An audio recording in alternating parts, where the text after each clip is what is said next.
여러분 안녕하세요. 오목사의 성경 읽기 신학 강좌 5번째 강의를 시작하겠습니다. 이번 강의에서는 성경을 해석하는 데 있어서 어떤 해석 방법론들이 지금까지 도입이 되었는지 이런 것들을 한번 간략하게 정리를 해보려고 하는데요. 내용이 조금 지루할 수도 있지만 들어보시면 피가 되고 살이 되는 강의일 겁니다. 일단 이렇게 말씀하시는 분들이 많습니다. 성경을 말씀 그대로 믿으면 되지. 뭘 여기다가 뭐 성경 해석이 어쩌고 이렇게 하냐. 문자에 나온 그대로 믿으면 되지 않냐. 이렇게 말씀하시는 분들이 있어요. 그게 참 신앙이 좋고 좋은 얘기인 것 같지만 사실상 굉장히 문제가 있는 얘기입니다. 예를 들어 이런 말씀이 있죠. 만일 내 손이나 내 발이 너를 범죄하게 하거든 찍어버리라. 9절에도 만일 내 눈이 너를 범죄하게 하거든 빼어내버리라.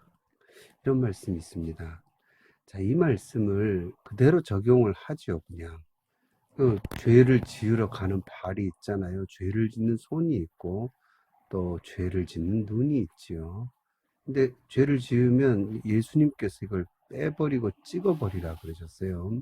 그러면 지금까지 손발이 멀쩡하신 거는, 눈이 멀쩡하신 거는 한 번도 죄를 지어본 적이 없는 겁니까? 그러면 그런 분들도 뭐라고 이야기하겠습니까? 아, 그 구절은 그런 의미가 아닙니다. 이렇게 얘기하죠. 그 문자대로의 뜻이 아니라는 거예요. 그래서 해석이 중요합니다. 우리는 문자를 읽지만 그 문자 속 혹은 우리가 행간이라 그러죠. 그 사이에 진짜 의미가 들어있는 경우가 굉장히 많습니다. 말씀 속에 있는 진짜 의미를 찾아가는 과정, 그걸 해석이라 그러죠. 그러니까 눈을 뽑아라, 손을 찍어버리라, 그거는 그런 의미가 아닌데 하는 생각이 들잖아요. 나중에는 찍어버릴 손과 발도 없고 뽑을 눈이 없어요. 눈 2개밖에 없으니까. 그러니까 그런 상황에서 예수님은 그런 의미로 하신 것이 아닐 거다. 이러면서 우리는 뭘 찾아가냐면 진의, 참뜻, 바른 의미를 찾아가죠. 그게 뭐냐면요. 해석하는 과정이죠. 그래서 특히나 성경 같은 경우는 오묘한 뜻이 들어있으면서 동시에 또 옛날 책이에요. 고전일수록 또 그 당시 상황과 모든 것이 얽혀있기 때문에 해석을 할 수밖에 없고 당연히 모든 글은 다 해석하면서 읽는 거죠. 그래서 이 성경을 해석해 오신 분들이 어떤 방법으로 주로 해석을 해왔나, 이제 그걸 한번 간략하게 알아보는 시간을 가져보겠습니다.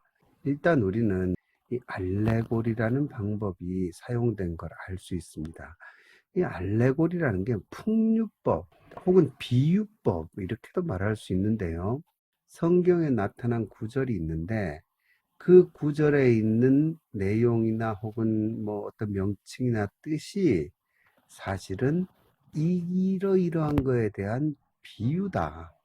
그렇게 보는 겁니다. 성경을 비유의 책으로 보고 주로 해석을 하는 게 이 오래전부터, 이건 물론 뭐 성경 해석에만 들어간 게 아니라 갖가지 신화나 이런 것들을 오래전부터 해석하는데 이 알레고리라는 풍류법이 사용이 되었는데요. 예수님보다 조금 이전, 한 몇십 년 전 이전 사람이에요. 필로라는 유대인 학자가 있습니다.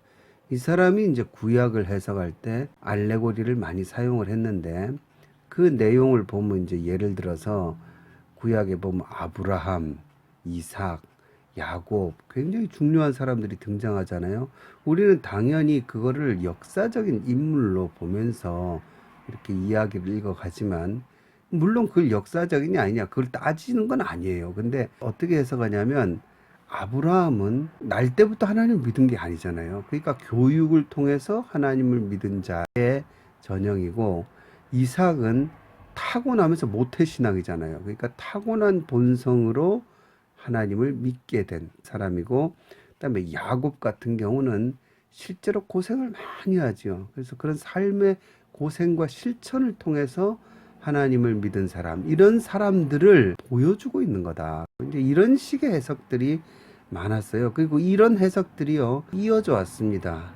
그래서 이후에 사도, 속사도, 그 다음에 속사도의 또 제자들을 교부라 그랬죠. 클레멘트, 이그나티우스, 폴리캅, 헤르마스. 그중에 클레멘트 같은 경우는 빌립보서에 나오죠. 등장하는 인물이죠. 근데 그분들이 속사도, 그 다음에 속사도를 넘어서서 속사도의 또 제자분들이 이제 이른바 교부라 그러죠. 이레니우스, 터툴리안, 오리겐, 그다음에 어거스틴, 이런 분들을 이제 교부라고 그러죠. 이런 분들도 알레고리적인 방법을 많이 사용하셨죠. 그래서 예를 들어서 어거스틴의 성경 해석 중에 선한 사마리아인 같은 본문을 어떻게 해석하셨냐면, 여기 나오는 선한 사마리아인은 예수님을 상징한다. 그러니까 뭘 상징한다 이런 말을 잘하죠. 그 다음에 강도는 마귀다. 강도 만난 자는 마귀에게 당한 자다. 뭐 이런 식으로 해석을 하면 이 특징이 재미가 있어요. 재밌고, 그 다음에 딱딱 맞아 떨어지게 잘 이 비유를 이끌어 가면 쾌감이 있어요.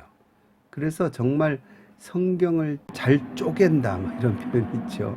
성경 말씀으로 우리가 쪼개져야 되는데 성경을 쪼갠다 그러고, 너무 그 쪼개는 게 잘 맞아 떨어지면요, 그렇게 비유를 잘하는 거죠. 잘하는 사람들을 정말 성경의 어떤 영감을 그대로 가진 거의 성경 저자처럼 느끼는 경우가 있어요. 이런 알레고리적인 해석들이 다 잘못된 건 아닙니다. 우리의 모든 해석에는 알레고리적인 요소가 다 있어요. 왜냐하면 적용을 해야 되고, 여러분, 그래서 이 아브라함이 지금 누구를 상징할 수 있겠습니까? 바로 오늘날 우리의, 이렇게 이제 설교들이 나가잖아요. 그러니까 알레고리라는 해석은 모든 해석에 사실은 녹아 들어가는 경향이 있습니다. 하지만 이게 심해지면 굉장히 위험한 해석이 될 수 있습니다. 역사성과 그다음에 전체성을 잃어버려요. 아까 그 어거스틴의 선한 사마리아인 이야기에서 그거를 예수님이고 뭐 강도 만난 사람은 우리 인류고 뭐 이런 식으로 해석을 하는데, 사실은 누가복음 전체에서 보는 데는 사실은 실패한 거예요. 왜냐하면 누가복음에는요, 굉장히 불행해진 이웃과 가난한 이웃에 대한 관심이 크다는 거. 그건 뭐 인제는 우린 다 아는 얘기예요. 근데 그런 거는 보지 못하는 거죠. 그러니까 전체를 보지 못하고 통합적으로 보지 못하고 그 속에 있는 나무만 자꾸 장작을 쪼개는 거죠. 숲을 못 보고 장작을 쪼개다 보면 어떤 부분에서는 필요한 해석법이지만 잘못 사용하면 이단에 빠지기가 쉽죠. 왜 그러냐면 교묘한 술책을 부리기가 참 쉽습니다. 그래서 지금 이단들이요, 거의 전부 다 이 알레고리적으로 해석하는 이단들이 많지요. 이만희라는 사람 있죠. 신천지. 이 사람이 해놓은 그 어마어마한 성경 전체에 대한 해석을 보면요, 바로 이 풍류법을 사용한 거예요. 뭐는 뭐고 뭐는 뭐고 뭐는 뭐라서 뭐는 뭐다. 그게 어디까지 오냐면, 그래서 결국은 보혜사가 이만이다, 여기까지 온 거예요. 근데 그 과정이 그럴듯하니까 오는 거죠. 예를 들어서요, 예수님이 오실 때에 구름을 타고 오신다. 그 구름이 뭐냐? 실제 하늘에 있는 구름이냐? 아니다. 무슨 손오공이냐? 구름은 말씀을 의미한다. 말씀을 타고 오는 분, 말씀에 정통한 분, 그러니까 이만이다. 이런 식으로 되는 거예요. 그러면 듣다 보면요, 너무너무 그럴듯한 거예요. 그 안상홍 증인회라고 있죠. 지금은 하나님의 교회라고 하는데, 거기서는 그 안상홍이가 성령이라고 그랬어요. 근데 안상홍은 빨리 죽었거든요. 근데 지금은 그 부인이 하나님 어머니라고 지금 우기는데, 여하튼 안상홍이 성령이다. 왜 안상홍이 성령이냐? 마태복음에 보면 모든 민족으로 제자를 삼으라는 말씀이 나오면서 아버지와 아들과 성령의 이름으로 세례를 주라는 말씀이 나오죠. 그때 아버지의 이름은 뭐냐? 여호와다.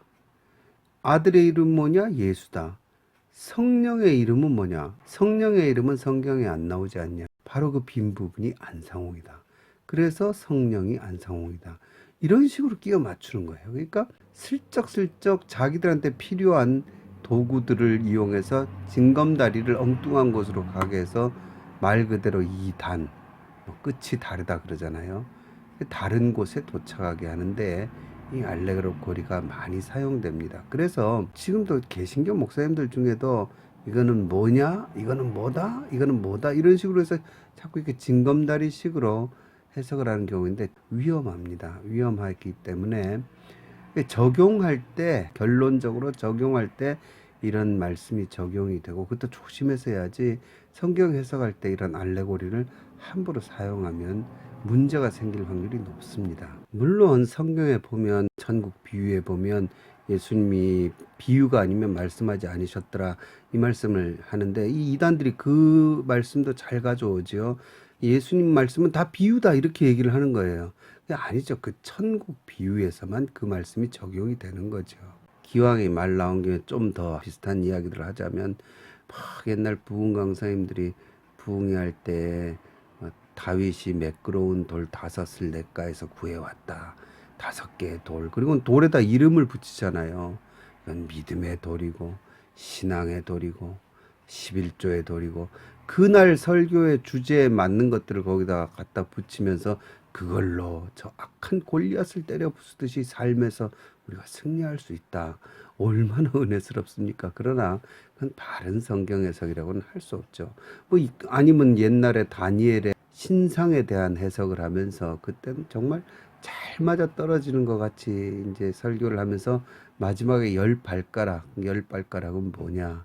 EU다, 유럽연합이다. 뭐 그런 식으로 했는데, 뭐 지금은 EU가 거의 뭐 28나라인가가 넘어서고 있는데 안 맞죠. 세대주의적인 어떤 해석이 되죠. 그래서 함부로 이렇게 알레고리를 적용해서 A는 B다 이렇게 말하면 그건 나중에 부도수표가 될 확률도 높고 문제가 생깁니다. 그리고 중간중간에 의도적으로 다른 것들을 끼워 넣어서 비유가 전혀 다른 뜻으로 가버리게 할 수도 있고요. 옛날에는 그것도 많이 했잖아요. 1은 무슨 수고, 2는 무슨 수고, 3은 무슨 하늘의 수니까 이건 뭘 의미하고, 4는 땅의 수니까 뭐고, 3과 4를 더하면 7은 완전 수니까 뭐하고, 이게 꼭 일리가 없는 건 아니에요. 왜냐하면 이스라엘 사람들이 숫자에 어떤 의미를 둔 거는, 뭐 우리나라 사람들도 안 그렇습니까? 우리나라 전 세계에 4층에 F라고 쓰는 나라가 세상에 어디 있습니까? 그처럼 숫자에 의미를 두지요. 그래서 숫자에 어떤 상징성을 넣지만, 그러나 그걸 공식처럼 쓸 수는 없는 거예요. 그래서 요즘 6은 마귀의 수다. 여러분, 그럼 성경은 또 왜 66권입니까? 이런 게 오류예요. 여러분, 어떻게 6은 마귀의 수고 뭐 또 나쁜 숫자가 있고 그런 수가 있습니까? 그것도 하나님이 만드신 건데. 이런 신앙인들이 있죠. 예수 믿는데 나는 약 안 먹는다. 나는 병원 안 간다. 여러분, 그건 하나님을 높이는 것 같지만 하나님을 무시하는 거예요. 하나님은요, 기적으로만 역사하지 않으십니다. 이 세상의 의술은 누가 만든 겁니까? 약은 누가 만드신 겁니까? 이 땅에 있는 모든 것이 다 하나님의 손에서 나온 거예요. 하나님은 그런 분야에는 뭐 활동을 안 하신다고 믿고, 그래서 아픈데 나는 약을 안 먹는다. 이건 말이 안 되는 거죠. 하나님을 높이는 척 무시하는 거죠. 여하튼 이러한 알레고리적인 해석들이 이제 가톨릭 역사 중세를 타고 종교개혁 전까지 대략 이렇게 성경을 주로 해석을 해왔습니다. 종교개혁이 일어나면서 칼빈, 루터 이 두 분 다 성서학자들이거든요. 이분들의 이제 성경 해석이 나오죠. 그래서 이 종교개혁자들의 성경 해석은 재미가 있습니다. 왜냐하면 이들은 교황과 싸웠어요. 이 교황은 베드로의 후예라고 하지 않습니까? 근데 바울이 베드로를 야단치는 장면이 갈라디아서에 나오거든요. 이방인과 떡을 먹다가 야고보가 보낸 사람이 와서, 이게 그 유명한 안디옥 사건이거든요. 바울이 베드로를 야단치는 장면을 이제 칼빈이나 루터는 교황을 때리는 벼락이다, 가톨릭을 향한 하나님의 어떤 진노처럼 이렇게 해석을 했어요. 그래서 그 당시에 해석들은 주로 교황권과 싸우는데 많이 집중되는 경향이 있었죠. 이제 그러다가 문제는 16세기로 들어서면서, 이제 그러니까 리포메이션이, 그 종교개혁과 르네상스가 같이 일어나잖아요. 옛날 우리 윤리 선생님이 이거 참 재밌게 가르치는데, 알 두 개가 튀어나왔다. 리포메이션, 르네상스 둘 다 R이잖아요. 이 두 개가 이제 인류 역사를 사실 어떤 면에서는 바꿨다고 할 수 있죠. 사람의 이성이 깨어나고 어떤 무조건적인 신적인 관점을 인간에게로 이제 돌리는 그런 계기가 되었죠. 그러면서 철학자들과 과학자들과 과학이 막 발달하면서 이 세상이 이제 바뀌기 시작한 거죠. 그래서 우리가 잘 아는 뭐 많이 들어봤죠. 16세기에 합리주의, 계몽주의 그런 것들이 인간의 이성을 깨어나게 하면서 이게 당연히 성경 해석에도 영향을 미칩니다. 말 그대로 이제 이성의 눈으로 성경을 보기 시작한 거예요. 하나님의 어떤 전적인 말씀이 쏟아지는 책이라기보다 그냥 인간의 책으로 똑같이 보고 탐구하기 시작한 거예요. 이제 그런 역사가 시작돼서 본격적으로 대두된 게 이제 18세기에 라이마루스. 라이마루스가 조명을 받게 된 건 이제 슈바이처, 우리가 잘 아는 그 슈바이처. 슈바이처도 신약학자거든요. 그 양반이 역사적인 예수 연구에 대한 책을 쓰면서 라이마루스를 초반에 거론을 했어요. 그러면서 라이마루스도 같이 이제 조명을 받게 됐는데, 여하튼 라이마루스는 상식과 이성으로 납득이 안 되는 이야기, 이른바 기적 이야기 같은 거죠. 신비한 이야기들. 그런 것들이 나타나는데 그걸 다 제거를 하고 한번 읽어보자. 그래서 그걸 제거하고 읽으면 진짜 이 땅에서 살았던 예수님의 모습이 나오지 않겠냐. 이제 그런 식으로 라이마루스는 복음서를 연구를 했어요. 그래서 라이마루스의 결론은 뭐냐면 예수님은 정치적인 어떤 그 하나님의 나라를 꿈꿨던 그런 분인데 실패자다. 그걸 나중에 이제 제자들이 실패할 수 없다 그래서 스승의 그 시체를 훔쳐가지고 나중에 부활했다고 헛소문을 퍼뜨린 거다. 그렇게 결론을 내렸습니다. 그런 이야기들이 18세기에 오히려 요즘 막 마귀의 신학 같이 나온 것 같지만 18세기 뭐 그때 굉장히 그런 게 막 쏟아졌습니다. 그래서 이 사람은 뭐 이 사람 신학자는 아니지만 이 사람도 무슨 언어학자인데 에른스트 르낭 같은 사람들 예수전 이런 걸 썼죠. 예수의 생애. 거기에서도 예수님을요, 뭐 비교할 수 없는 훌륭한 분이라고 이분이 나중에 표현을 했다 그러는데, 훌륭한 분이지만 사람이지 이 신은 아니었다. 이런 결론. 그 기법은 비슷해요. 그 안에 들어있는 기적과 신성한 부분들을 제거하고 읽자 이겁니다. 이거는요 지금까지도 이어지고 있어요. 이런 것들이 오히려 지금은 더 심화되고 있죠. 이게 지금 저 캘리포니아의 웨스타 연구소 같은 경우에 로버트 펑크나 도미닉 크로산 같은 사람들이 세운 곳이죠. 예수 세미나. 그 예수 세미나에서 아주 뭐 적극적으로 지금 그거를 갖다가 도입을 해가지고요. 그 사복음서하고 도마복음 놓고는 이 안에서 진짜 예수님의 말씀인 것 같으면 뭐 빨간 공, 뭐 예수님 말씀일 수도 있고 아닐 수도 있는 거는 무슨 다른 색공. 그래서 공 네 가지 가지고 그걸 다 이렇게 해서 진짜 예수님이 남기신 말씀은 뭐다. 이런 식으로 이제 지금 해 나가고 있는 거죠. 그 왜 그러냐면 상식과 이성으로 믿을 수 없는 부분들을 제거를 하자 이겁니다. 이런 시도들은 계속 지금도 이루어지고 있는 거죠. 그게 이제 16세기부터 합리주의, 계몽주의 그 라인을 타고 쭉 내려와서 이른바 지금 현재 우리가 말하는 자유주의 신학 그런 흐름으로 예수님의 어떤 인성적인 부분을 그래서 결론은 뭐가 나오겠습니까? 두 가지가 나와요. 신성한 부분을 빼면요. 예수님은 굉장히 고결한 윤리를 전파하신 분이죠. 근데 그 내용이 주로 어디 나옵니까? 산상수훈에 나오죠. 그래서 그 두 가지가 강조돼. 예수님은 방랑, 유랑 선생이었다. 내용은 주로 고결한 윤리를 전하시는 분이었다. 라이마르스 같은 경우는 좀 다르죠. 정치적으로 해석을 하죠. 그런 경우가 이제 예를 일본의 다가와, 뭐 우리로 말하면 민중신학 계통. 그쪽으로는 예수님을 우리 정치적으로 해석하죠. 다가와 같은 경우는 어떻게 해석하냐면 예수님이 오른뺨을 때리면 왼뺨을 돌려대라. 그 말이 사실은 사랑을 위한 말씀이 아니라 로마에 대한 깊은 반감이 들어있는 하소연이었다는 거죠. 로마 사람이 때리면 어떡하냐? 맞아야지. 뭐 이런 식으로 그 구절을 해석을 해요. 그 라이마루스 때부터 쭉 이어져 내려온 그 이른바 자유주의적인 어떤 그런 분위기는 지금까지도 뭐 당연히 앞으로도 계속 갈 겁니다. 이 패턴은 계속 반복될 거예요. 근데 바로 이런 상황에서 이른바 유명한 신학자가 등장을 하죠. 그게 누구냐면 불트만입니다.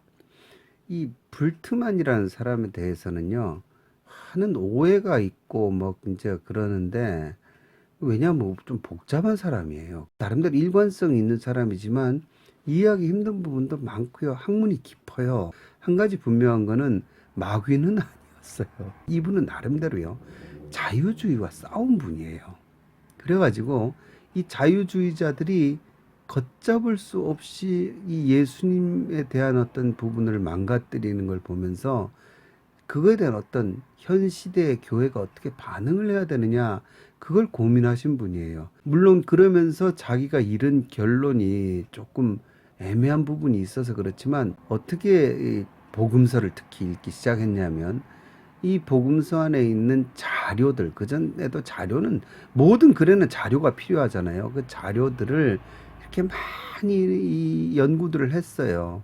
근데 그 자료들을 갖다가 구분을 하기 시작한 겁니다. 자료들을 종류별로, 장르별로 구분을 한 겁니다. 이게 본래는 그냥 문학 비평에 있는 거예요. 여러분 잘 알듯이 시를 갖다가 분류하지 않습니까? 시를 뭐 우리는 주지시, 서정시, 서사시 이런 식으로 분류하듯이요. 이걸 갖다가 그 헤르만 궁켈이라는 사람이 구약에다가 이걸 도입해서, 특히 시편에다가 이걸 도입을 했어요. 그래서 시편을 갖다가 장르를 매기기 시작했어요. 예를 들어서 찬양시다, 탄식시다, 요새는 탄원시라 그러죠. 뭐 감사시다, 혹은 왕에 대한 건 제왕시다, 이런 식으로 장르를 갖다가 매기는 거를 갖다가 불트만도 가져와 가지고, 뭐 디벨리우스나 불트만 뭐 이런 사람들이 유명한데, 자료를 가지고 자료가 어떻게 변화되어 왔느냐, 그 양식을 갖다가 따지기 시작한 겁니다. 아, 이거는 아마 어떤 기적 설화가 민간에 있는데 그 자료를 가져온 걸 거다. 그러니까 이 자료는 기적설화다. 이거는 무슨 대화체니까 대화설화다. 대화 자료에서 온 거다. 이런 식으로 장르를 나눈 겁니다. 그게 양식이에요. 그래서 이거 영어로 form criticism이라 그러는데, 자료들의 폼이 어떤지, 그러니까 원래 본문이 있잖아요. 원래 복음서가 있고 원래 시편이 있고 이런데 있는 본문들을 다시 쪼개서 더 세밀하게 보면 그 속에 뭔가 재료가 들어있는 것 같잖아요. 글감이 들어있죠. 그 글감 덩어리들을 파악하는 게 자료 비평이에요. 자료 비평은요, 비평하는 사람마다 달라요. 이 속에 이게 자료다, 아니다, 저게 자료다, 그 또 자료의 순서를 따져요.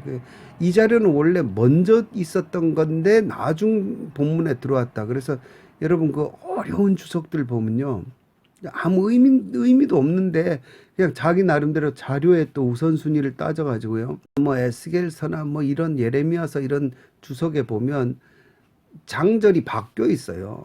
뭐 예를 들면, 정확한 건 아닙니다만 10장에 있어야 될게요, 갑자기 9장에 들어가고, 자기 나름대로 자료를 통해서 진짜 순서는 이거라고 막 배열을 막 한 거예요. 그런 류의 연구가 전혀 의미가 없다고는 생각하지 않지만 좀 헛힘을 빼는 것 같아요. 여하튼 그 자료들을 한 단계 더 발전시킨 겁니다. 그 자료들을 갖다가 어떤 양식으로 되어 있는지 폼을 갖다 나눈 겁니다. 장르들을요. 그래서 구약에서 궁케리, 무슨 감사시, 탄원시 이런 식으로 나누듯이 복음서에서도 무슨 양식, 무슨 양식 이렇게 나눠요. 근데 이게 무슨 의미가 있냐면요, 이렇게 양식을 나누면, 예를 들어서 감사시다. 감사하는 자리가 어디냐? 감사하면서 찬양하는 자리는 주로 예배 때잖아요. 그러니까 그 양식이 있던 삶의 자리를 추적하게 됩니다. 뭐 유식하게 지찜 레벤 그러죠. 그 삶의 자리, 우리가 흔히 잘못 적용을 해서 말씀을 삶의 자리로 가져야 됩니다. 근데 본래는 양식 비평의 삶의 자리는 그런 뜻이 아니라요, 그 자료의 양식을 통해서 삶의 자리를 추적해 들어간다, 이런 의미예요. 그러니까 뭐 이건 민간에서 흘러나온 거다, 이 양식은. 그런 식으로 하면서 성경에 있는 구절들이 어떤 기원을 갖고 있느냐를 찾아보려고 했습니다. 근데 재밌는 건 이건 실패했어요. 그래서 양식을 통해서 삶의 자리를 어렴풋이 잡을 것 같은데 결국은 잘 못 잡죠. 그걸 어떻게 알겠습니까? 그래서 이 양식 비평은요, 역사적인 어떤 발견을 하진 못했어요. 역사적인 걸 갖다가 발견을 못하니까 나중에 불트만은요, 복음서에 나오는 이야기 속에서 역사적 예수는 발견할 수 없다고 단언해버립니다. 그래서 사실상 역사적 연구가 멈춰버려요. 불트만 시대에. 발견이 불가능하고 발견할 필요도 없다. 왜? 그러면서 불트만은요, 오히려 하이데거 철학 쪽 비슷하게 갑니다. 왜 그러냐면요, 지금 현재 우리가 이 말씀을 어떻게 받아들이냐, 이 실존적인 현재의 내가 어떻게 말씀을 받아들이냐가 중요하다. 그래서 여기서 역사적 예수는 사라지고요, 그냥 신앙의 그리스도가 아주 부각이 됩니다. 그래서 불트만은 참 애매한 게요, 이분은 신앙인이에요. 근데 우리가 말하는 역사적인 예수를 믿는 신앙인이라고 하기가 힘들어요. 역사적인 예수를 알 수 없다는 거예요. 존재하지 않았다 그 부인하는 건 아닙니다. 근데 알 수 없고 그 분을 통해서 나온 그리스도라는 신앙의 대상, 그리고 교회, 그 신앙 고백, 뭐 캐리그마라 그러죠. 캐루소, 선포하다 이런 뜻이거든요. 거기서 캐리그마라는 이게 선포된 그 말씀, 그리고 그 캐리그마에 대한 신앙, 그거를 강조를 했죠. 결국 불트만에게 있어서, 그리고 불트만 역시 자유주의자와 비슷한 노선을 간 게 결국은 또 이런 어떤 진짜 그리스도 신앙, 교회의 신앙, 그걸 발견하기 위해서는 여전히 이 성경 안에 있는 그 기적과 신성한 부분들을, 그러니까 이걸 무시한 건 아니에요. 자유주의자들은 이걸 빼버리자 그랬는데 불트만은 빼버리자고 한 건 아니고 재해석을 해야 된다. 물론 재해석을 해야죠. 근데 그 재해석을 한다는 것이 비신화화라는 용어를 가지고는 결국은 자유주의자들의 결론과 비슷하게 기적과 이런 부분에 대해서는 제거해버리는 그런 작업을 본인도 수행을 한 거죠. 그래서 이 불트만이라는 거대한 산맥이 있었지만 이 불트만을 거치면서 그 제자들이 오히려 불트만 학파라 그러거든요. 그 사람들이 오히려 새 연구를 해야 된다. 그러면서 역사적 연구를 다시 하자. 뭐 에벨링이라든지 폭스라든지 캐제만 이런 분들, 그런 분들이 오히려 자기 스승의 그걸 뛰어넘으려고 하죠. 그래서 이런 분위기 속에서 편집 비평이 나옵니다. 이 편집 비평은 양식 비평과 헷갈리는 분들이 있는데 완전히 다른 거예요. 마가복음이나 마태복음에 보면 오병이어와 칠병이어 기적이 나오잖아요. 그러면 양식 비평자의 눈에는 그게 어떻게 보이냐면 비슷한 자료, 어쩌면 혹은 같은 자료에서 잘못 뽑아온 거일 수도 있다.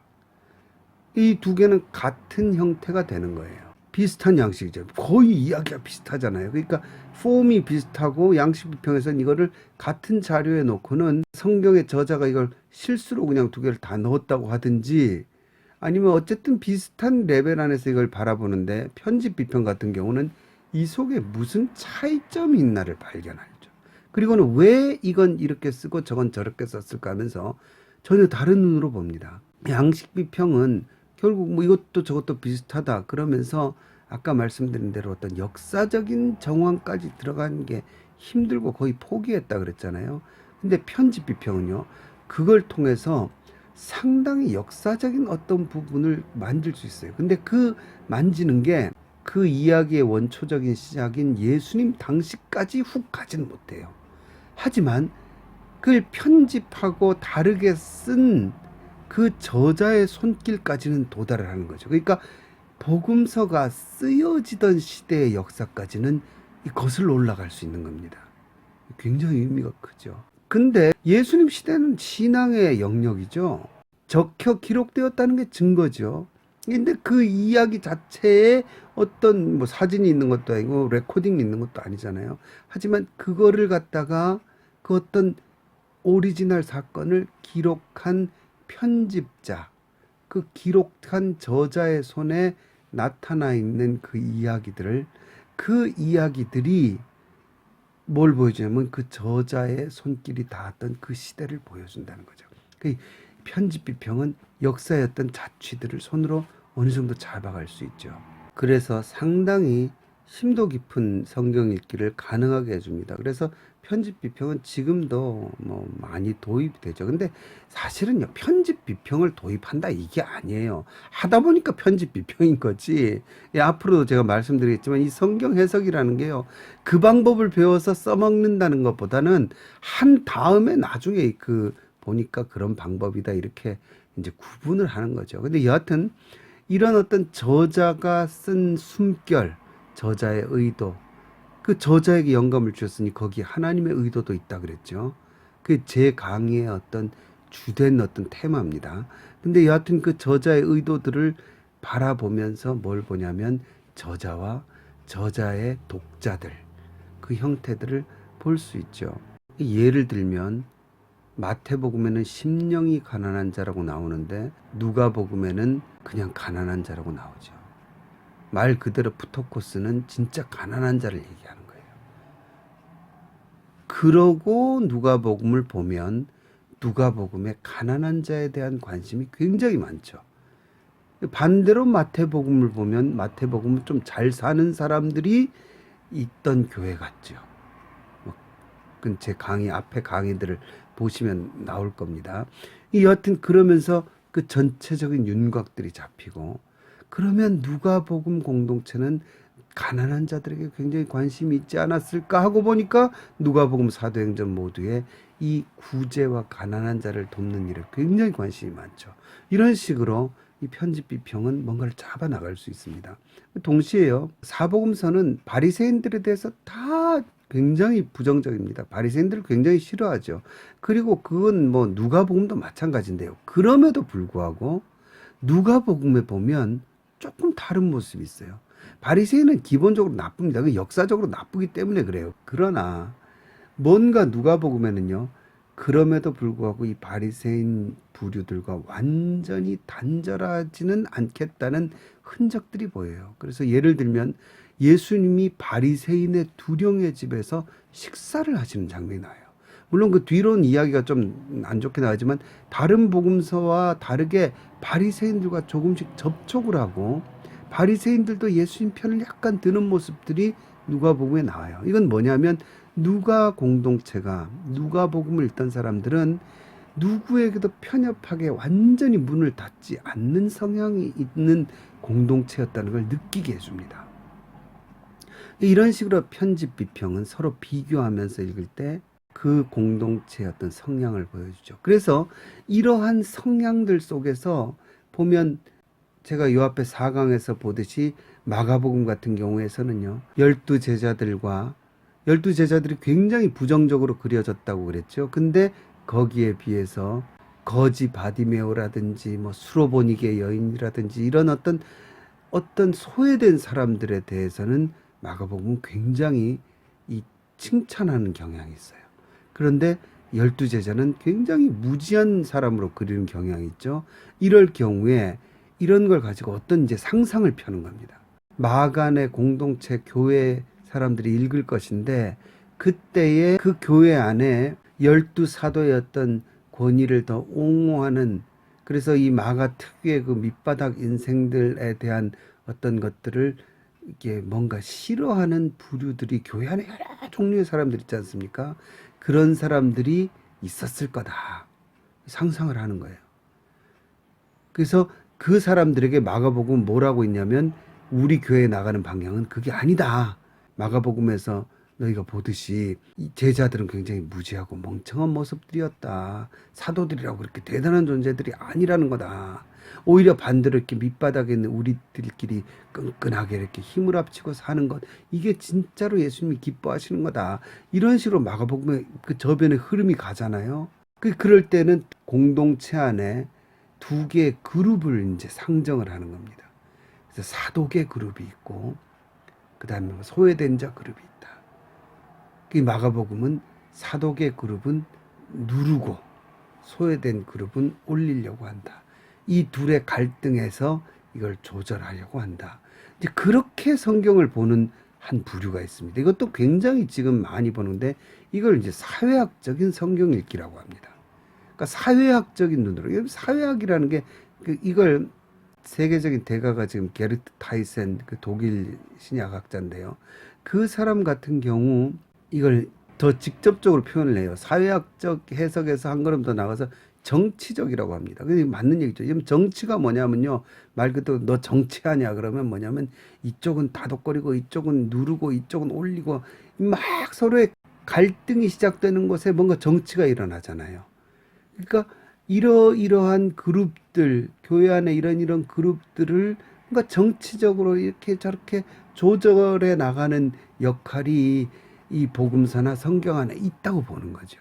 근데 그때 그걸 파악해 나가는 것도 이 편집 비평에서 거의 나오는 거죠. 그래서 편집 비평과 그 다음에 이 사회학적 비평이 또 잘 매칭이 됩니다. 그래서 뭐 사실은 성경 해석이 요즘 막 나오는 책들 보면요. 소시오 리덕션 크리틱 뭐에 대한 뭐 소시오란 말을 막 붙여요. 그래서 소셜이죠. 소셜.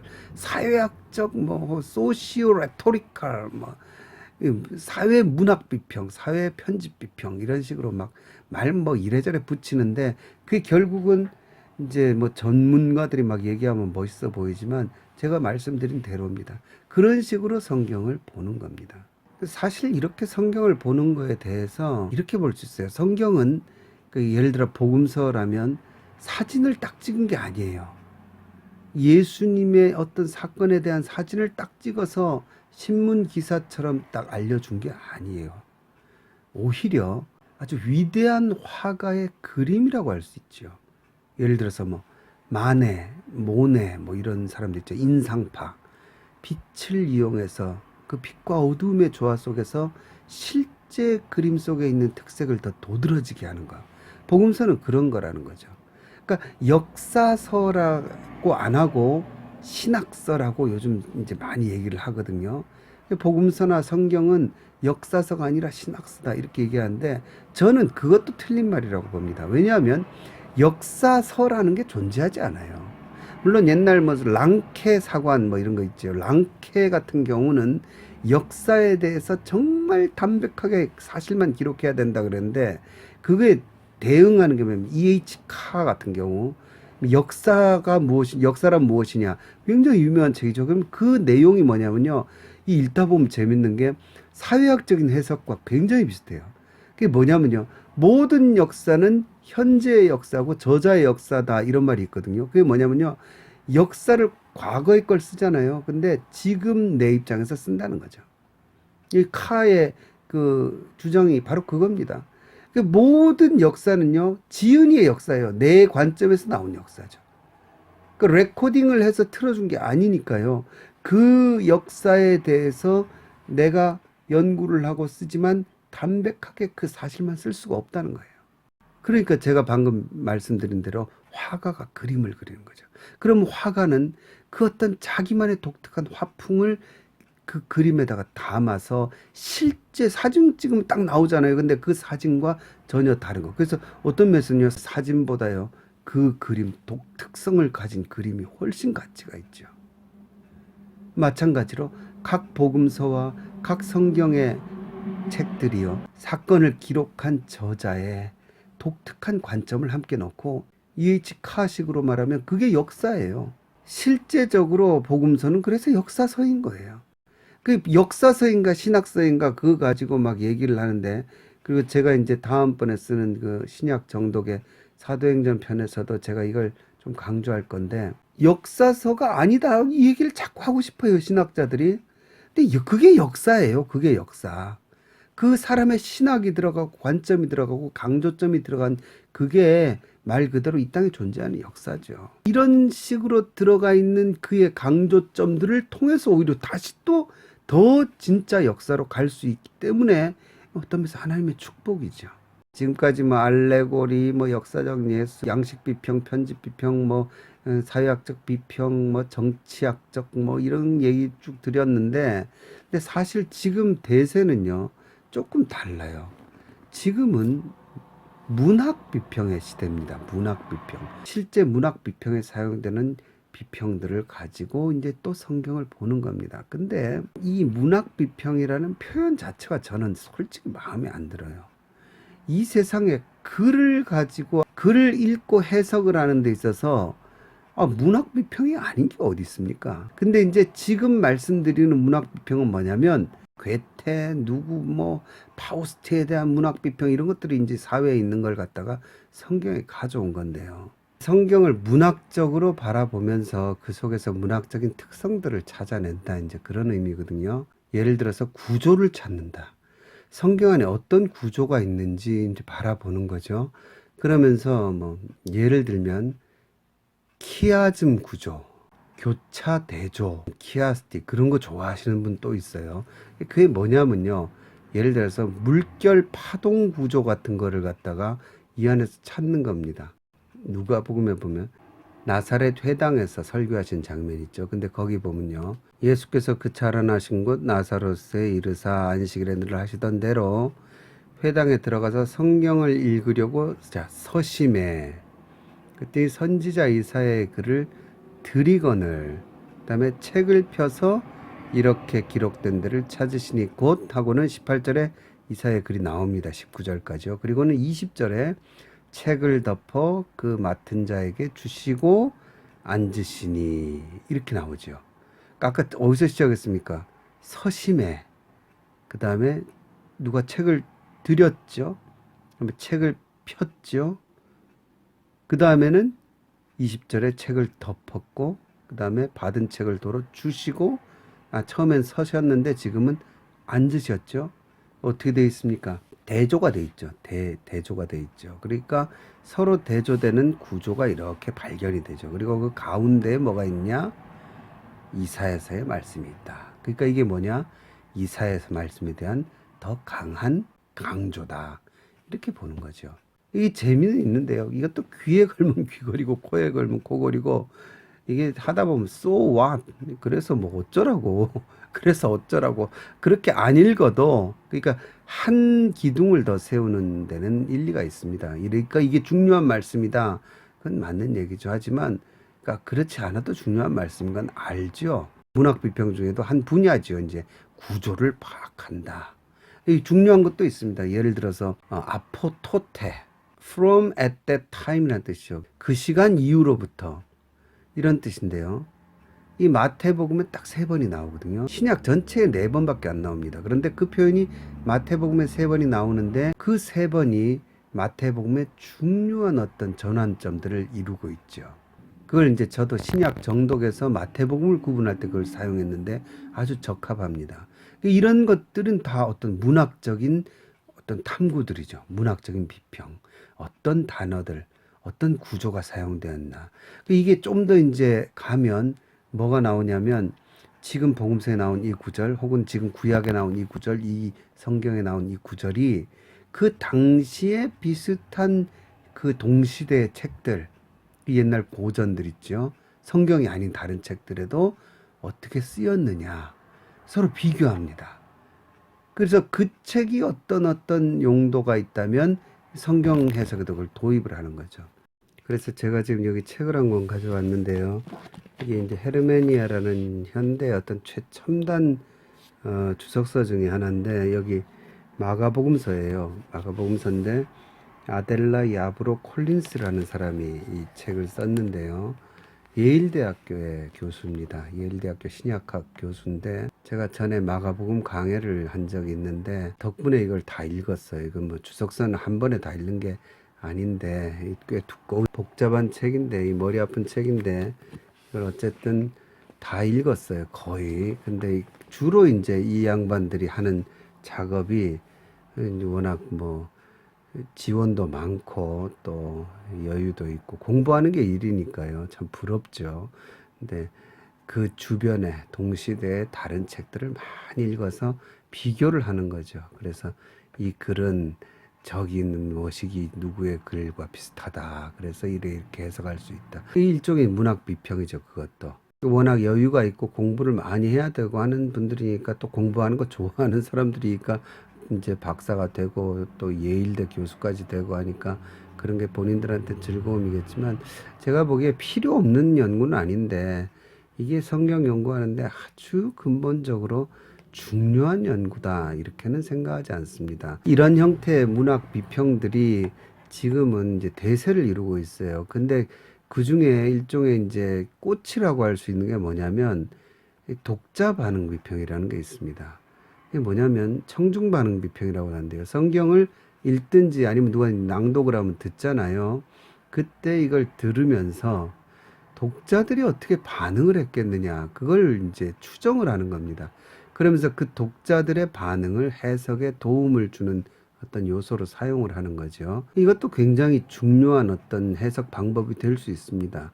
왜냐하면 그 글을 읽었을 때 독자가 이렇게 느꼈다면 그건 저자의 의도와 비슷할 확률이 높지요. 그래서 예를 들어서 말씀을 이미 드렸지만 마가복음에서 열두 사도에 대해서 예수님이 무지하다고 자꾸 야단치는 장면이 나오잖아요. 그럴 때 독자들은 그걸 보면서 뭐라고 반응을 하겠습니까? 아, 열두 사도의 권위가, 왜냐하면 독자들이 읽던 시대에는 열두 사도가 굉장히 이제 중요하던 시대거든요. 근데 열두 사도들이 그렇게 처음부터 똑똑하고 훌륭하신 분들이 아니고 멍청한 부분도 있구나. 무조건적으로 따라야 될 뿐이 아니네. 이런 반응들이 나왔을 거 아니에요. 그 반응들을 해석에 도입을 하면 더더욱 마가복음이 얘기하려는 거에 더 큰 도움을 얻을 수가 있죠. 반대로 거린 바디메오 같은 경우 예수님 앞에 그가 치료받고 예수님을 열심히 길에서 쫓는 장면을 보면서 나도 꼭 저렇게 좋은 가문이나 좋은 출신이나 뭐 예수님의 열두 사도의 권위나 이런 거 없이도 예수님을 잘 따를 수 있겠구나 하고 독자들도 생각할 거 아니에요. 그런 독자들의 반응, 그 반응을 따라서 해석을 해 나가면요, 많은 것들이 밝혀지죠. 아마 제 그것도 강의에도 그 바디메오에 대한 이야기가 있을 겁니다. 그걸 보시면 독자 반응 비평을 이용해서 추정해 나가면서 바디메오가 결국 그리스도는 다윗의 자손이 아니다, 그 강의에 있죠.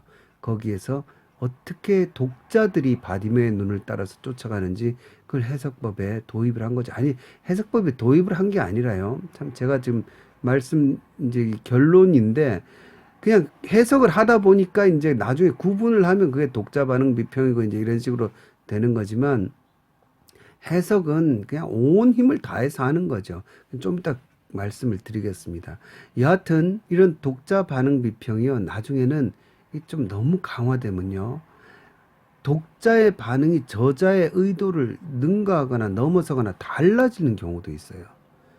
이제 그 일반 문학에서도 그래서 뭐라고 얘기하냐면 저자의 손을 떠난 작품은 이미 저자하고는 상관이 없다, 이렇게 얘기를 하죠. 그 독자 반응이 최고인 거예요. 읽은 사람이 그렇게 읽었으면 그냥 끝이라는 거예요. 그게 성경에도 요새 많이 도입이 돼가지고 이 문학 비평에 깊이 심취한 성서학자들 중에는 저자의 의도를 별로 중요하지 않다고 하는 분들이 점점 많아지고 있어요. 저는 그렇지 않다고 봅니다. 왜냐하면 일단 바울 서신 같은 경우는요, 저자의 의도가 굉장히 중요합니다. 편지는 그 글을 쓴 사람의 의도가 분명히 존재해요. 그리고 그것이 잘못 읽힐 수는 있지만요, 그 저자의 의도를 파악을 해야 돼요. 다른 것도 마찬가지입니다. 거기다가 구약과 신약 같은 경우도 독자 반응평을 똑같이 적용할 수 없습니다. 구약 같은 경우는 당시 이스라엘 사람들에게 정경이기 때문에 이건 선포되는 말씀이에요. 하지만 신약 같은 경우는 그 신약이 읽혀지던 시대에 신약은 정경이 아니었어요. 그러니까 독자의 반응이 다르죠. 그런 여러 가지 요소들을 잘 구분해야 이 독자 반응 비평을 제대로 할 수 있는데, 무조건적으로 그래서 독자의 반응만이 중요하다는 식으로 나가는 건 문제가 심각하죠. 방금 말씀드렸듯이 저자의 의도는 굉장히 중요합니다. 제 강의가 지금 이어져 가는데 저자의 숨결, 하나님의 숨결, 성경의 영감설과 연결된 아주 중요한 겁니다. 이 저자의 의도가 완전히 무시될 수는 없는데 문학 비평은 약간 그쪽으로 가는 경향성이 있어요. 그런 것들은 주의해야 될 것들이죠. 여하튼 제가 뭐 여러 가지 이야기들을 말씀을 드렸고, 앞으로 또 어떤 이제 해석 방법론들이 도입이 되고 나타날지 모르지요. 하지만 그럼에도 불구하고 저는 결론적으로 이렇게 말씀을 드리고 싶어요. 우리가 성경을 읽고 해석할 때에 어떤 방법론을 가져와서 읽기보다는요, 나중에 분류가 되는 거예요. 성경을 어떻게 읽을 것인가? 온 힘을 다하여서 읽는데 전체적이면서 세부적으로 읽어야 됩니다. 이 정독의 요령이에요. 정독을 한다는 건요. 드론을 띄워서 숲을 전체를 보면서 쭉 가면서요. 동시에 그 한 나무를 집중하는 겁니다. 그래서 정독을 하다 보면요. 통독은 같이 하는 겁니다. 그러니까 그 본문을 정독하려면 그 앞에 무슨 일이 있었는지, 그 전엔 무슨 일이 있었는지, 그 후에는 무슨 일이 있을 건지, 그걸 계속 이렇게 저렇게 뒤적이면서 읽는 기본적인 작업이 필요해요. 그리고는 그 본문 하나에 또한 아주 세밀하게 집중하는 작업이 필요한데, 저는 편집 비평, 양식 비평 뭐 이런 거 이전에요. 일단 우리 성도님들한테 있어서 정말 성경을 어떻게 더 잘 읽을 수 있을까 했을 때는요. 여러분 육하 원칙이라고 아시죠? OW1H라 그러죠. 그거를 염두에 두시면서 읽으면 도움이 됩니다. 이게 뭐냐면 누가 등장하는지를 봐야 돼요. 그 사람이 그전에는 뭔 일을 했고 이후에는 무슨 일을 할 건지까지 기억을 하면서 지금 뭐 하는지 봐야 돼요. 등장인물이 중요하다는 거죠. 그다음에 언제, 때가 굉장히 중요해요. 때가 언제였냐 그거에 따라서 해석이 달라지죠. 그리고 어디서 위치가 중요하죠. 그 어디에서 어디까지 간대. 여기는 도대체 뭐 어느 정도 걸리는 시간이야. 이런 것도 봐야 돼요. 저 같은 경우는 어떨 때는 구글 맵을 켜고 지금 이스라엘이나 그때나 이 길이가 변하지 않으니까 직선 거리가 얼마인지 이런 걸 볼 때가 있어요.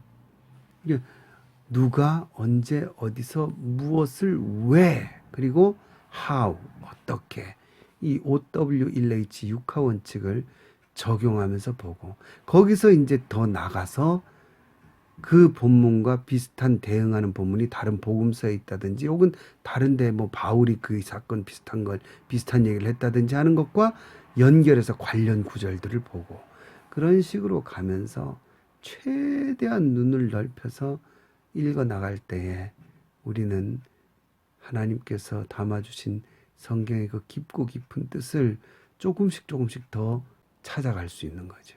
워낙 방대한 얘기를 짧게 하려다 보니까 이래저래 또 오해받을 부분들도 있을지 모르지만 여하튼 그래도 도움이 좀 되실 겁니다. 지루한 강의 들어주셔서 감사합니다.